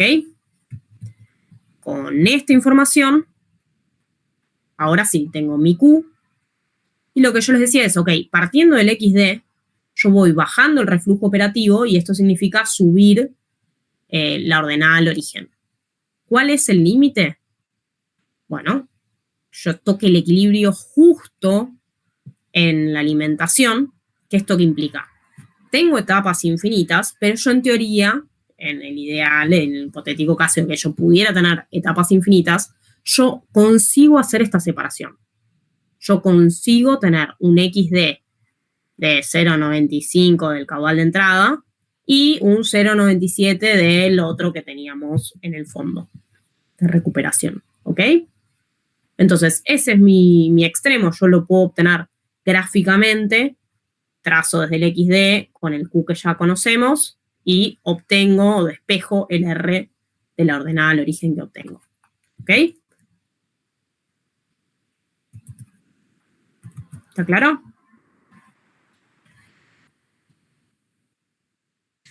De nuevo, este es mi otro extremo. O sea, yo calculé número de etapas mínimas y reflujo mínimo. Lo mismo que antes. Si mi reflujo mínimo es muy grande, significa que mi operación va a ser compleja. Porque yo, de nuevo, esto es una torre que no existe porque tiene etapas infinitas. Yo tengo que poner siempre más reflujo que el mínimo. Y si ya de por sí el mínimo es muy grande, significa que operativamente voy a necesitar mucho caudal de reflujo, un condensador muy grande, mucho calor todo el tiempo en el tope, mucho calor en el fondo, una torre que va a tener caudales más grandes circulando todo el tiempo, o sea, una torre más grande, etcétera, etcétera, etcétera. Todo esto lo vamos a ir charlando a medida que avancemos. No en el problema, sino en la guía en sí. Entonces, una vez que nosotros calculamos estos extremos, nos dice, bueno, ok, ahora sí, toma un reflujo igual a 1,5 veces el mínimo y decime qué cantidad de etapas reales va a tener esta columna. Volvemos a empezar. Tenemos este R operativo, que lo calculamos en función del R mínimo. Calculamos la nueva ordenada al origen. Entonces calculamos la recta de operación superior real. Y a partir de este punto, volvemos a trazar la recta de operación inferior con el XW que ya habíamos calculado antes. ¿Ok? Y acá, de nuevo, cuento etapas. McCabe-Thiele. Por ahora viene todo facilito y no tenemos, y son todas etapas ideales. Y en este caso, tenemos condensador total y reboiler total, con lo cual número de etapas igual a número de platos, porque ninguno de estos dos equipos nos aportan una etapa más de equilibrio. Y en este caso, ¿en dónde alimentarían? En función de lo que vimos en el ejercicio anterior y con este dibujito hermoso de McCabe-Thiele. ¿En qué plato alimentarían? ¿Y por qué?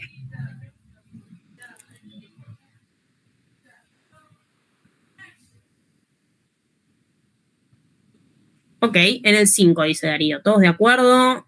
No, más o menos. Me dio justo qué. Está bien, pero te dio justo qué. ¿Cómo lo pensaste?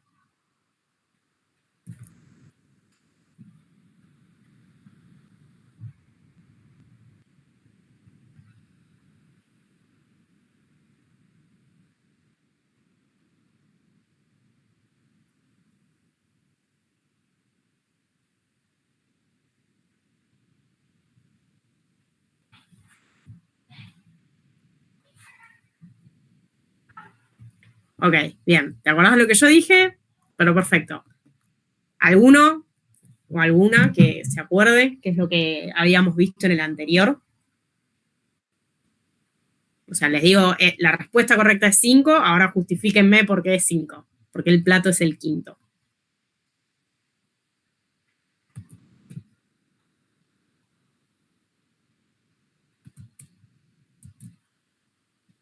Yo tengo plato 1 y lo vamos a ir pensando, lo vamos charlando de nuevo. Esto es el equilibrio, o sea, yo tengo en el primer plato, ¿sí? Yo tengo líquido que entra y vapor que sale. Perdón, líquido que entra, vapor que sale, obviamente el líquido que cae y vapor que entra. ¿Cuáles son los que están en equilibrio? En este plato, el vapor de tope con el líquido que cae al siguiente plato. ¿Qué composiciones son esas? Esta de acá. ¿Sí? Este es el vapor que sale, el I que está acá arriba, vapor que sale, líquido que sale, de etapa 1. ¿Sí? Etapa 1. No me funciona el clic del mouse. ¿Sí? Etapa 1 es esta. Este punto. Estas son las composiciones de las corrientes que salen en equilibrio de la etapa 1. Y fíjense qué pasa, ¿no? Yo, el vapor que sale por el tope, lo condenso completamente, y cuando lo condenso completamente, yo obtengo misma composición total. O sea, el I que tenía acá es igual al X que tengo del lado líquido. O sea, este I es exactamente, cuando me voy a la I igual a X, mi XD, que es lo que yo quería obtener. ¿Ok? Y por el otro lado tengo este X1, para nuestra nomenclatura típica, X que sale en equilibrio de la etapa 1, que es un número mucho más bajo, 0,80 y pico, lo que sea. Ese líquido cae al siguiente plato, se pone en contacto con un vapor que viene subiendo, me da igual. Lo que sale de la etapa 2 son estas composiciones, este gas y este líquido, idem etapa 3, idem etapa 4. Y acá es donde está la respuesta a nuestra pregunta, que es, si esto salió de la etapa 4, yo tengo esta composición de vapor y la que me interesa más es esta composición de líquido. Entonces, el líquido que sale de la etapa 4 tiene justo la composición de mi alimentación. Entonces, ¿dónde alimento? Como sé que mi alimentación es líquido, alimento directo en la etapa 5. ¿Sí? O sea, cuando viene cayendo el líquido con esta composición, yo le meto en esa misma salida y mezclo todo para la etapa 5. ¿Ok? Y ahí Darío ya había respondido. Perfecto. Bien, y acá, bueno, volvemos a dividir. Si alimento en etapa 5, significa que tengo 4 etapas en la parte superior y el resto en la parte de agotamiento. Bien. Cargas térmicas. A ver, estamos justos con el tiempo. Carga térmica del condensador y el reboiler. Acá, ¿qué es lo que vamos a ver? Básicamente, tenemos que saber cuál es el caudal total que está circulando y conociendo los lambdas, yo voy a poder calcular cuál es el calor que necesito extraer en el condensador y entregar en el reboiler. Entonces, básicamente, necesitamos conocer los caudales. Nosotros en este caso no teníamos un caudal definido de alimentación. Lo que hacemos es relacionarlo todo en función del caudal de alimentación.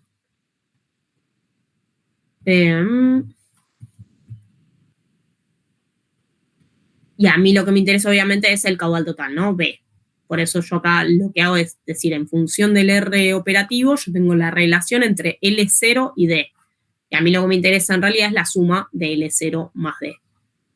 Esto es más que nada cuentito, o sea, más de cuentas. Pero la idea es esta. Yo lo que hago es calcular el calor requerido en el condensador en función de cuánto alimente a esta torre. Entonces digo que necesito toda esta cantidad de kilocalorías por cada kilomol de alimentación. Y en el reboiler, similar, solo que necesito vapor de de fondo. Este vapor lo voy a obtener en función de, o sea, considerando lo que nosotros veníamos diciendo. Acá los caudales internos no se modifican a menos que yo alimente o haga alguna extracción.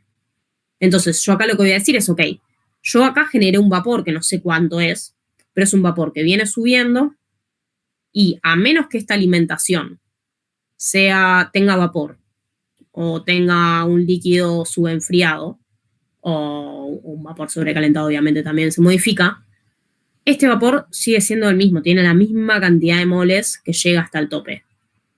Este ya lo conocemos. Entonces yo lo que hago en realidad en este caso es analizar al revés. Si este vapor llegó hasta acá arriba, ¿qué le pasó o cómo tuvo que salir del reboiler para poder llegar a esta cantidad de vapor? En este caso, como lo que yo alimento es líquido saturado, el vapor que yo generé en el fondo tiene el mismo caudal, no es el mismo, pero es el mismo caudal que el que llega al tope. ¿Ok? Entonces, cuando pasa esto, y obviamente considerando que los lambdas son similares, que después vamos a ver que no es, lo que vemos es que la cantidad de calor que yo extraigo en el tope es igual a la cantidad de calor que yo estoy ingresando en el reboiler. ¿Sí? Y esto, digamos, es importante porque yo termino generando esta diferencia térmica, y si yo lo considero como sumatoria de calores con los signos que corresponden, obviamente esto me da 0 y digo, bueno, un éxito. Y obviamente no, porque me cuesta tanto sacar calor en el tope como meter calor en el fondo. Y las condiciones también van a ser distintas. No es lo mismo si yo tengo que calentar, no sé, a 80 grados, que a 100, que a 200, que a 300. Y lo mismo, no es lo mismo si tengo que condensar algo para llevarlo a la temperatura de 60, de 40, de 10, de 5. ¿Sí? Eso me va a cambiar la complejidad que esto tiene a la hora de calentar o enfriar. Esto me habla de calores a secas, pero hay una complejidad adicional que acá no estamos viendo todavía. Bien. Esto obviamente no vamos a llegar a verlo, pero sí me interesa lo que dijimos al principio. Cuando esto lo terminan ustedes tranquilos, la idea es analizar qué cambia cuando yo modifico la presión de operación. En principio ya sabemos que tenemos que ver que esto empeora. ¿Sí? La destilación se ve desfavorecida a mayores presiones. ¿Sí? O sea, si me da lo contrario, tengo que analizar qué estoy haciendo porque algo raro estoy haciendo. Esto tiene una complejidad adicional que es ver qué le pasa a nuestra alimentación en estas condiciones. ¿Sí? ¿Qué resultado? Ya lo charlamos.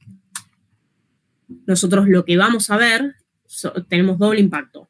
Por un lado voy a tener una curva de equilibrio que se va a acercar hacia la I igual a X, y además me va a cambiar la condición de alimentación. Si yo tenía algo que era líquido saturado, cuando yo le aumento la presión, mantengo la temperatura, eso pasa a ser un líquido subenfriado. ¿Sí? Entonces me va a cambiar los caudales internos mucho más que antes. Va a tener un doble impacto.